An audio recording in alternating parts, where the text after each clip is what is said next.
many people will be benefit from that. So hopefully you retire very soon. But and why do you like that music? Why? What is what makes you happy when you sing alone? Part of it is that the influence of the Afro-Brazilian rhythms, and the music just has a very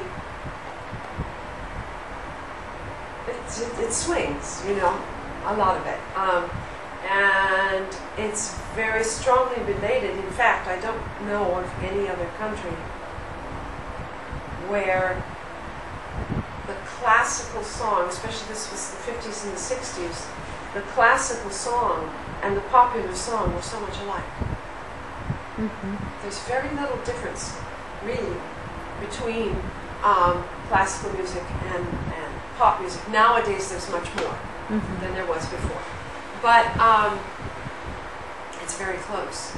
And a lot of this pop singers take some of the songs written by Villa-Lobos, for example, and other classical composers, and make popular versions of them. And that way, with some of the songs, the only way people know that music by Villa-Lobos is through the voice of a pop singer.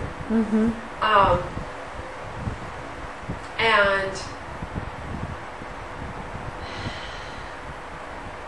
I don't know, it's just, why did I get interested? It's just something that always interested me, partly the rhythm, partly the beautiful melodies that the composers write, and the involvement that Brazilians have in their culture and in their language. They are very involved with their language, and that's really appealing, much more so, for example, than Americans are with English. They're very passionate about their language. And there's a museum in São Paulo, the Museum of the Portuguese Language. Oh, how nice. And what are the poets, Brazilian poets, you like better? Well, there are many great Brazilian poets, and many of them worked directly with composers. Vinicius de Moraes worked directly with Cláudio Santoro. But Vinicius de Moraes was also writing pop songs. Yes. You know, so his involvement on both sides of the musical fence, let's say, you know, helped a little bit in this idea of you know, what is pop and what is classical. From the 20th century, Manuel Bandeira is a great yes, I love it too. And his texts, some of his texts seem so simple, like the text for Azulão.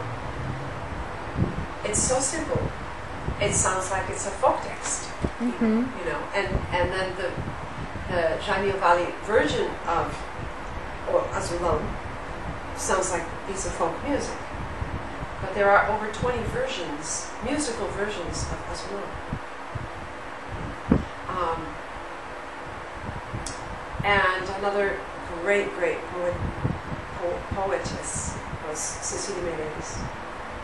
Many of the composers use her poems for music. But there were many others in the 20th century who wrote lovely poems and which have been turned into beautiful songs.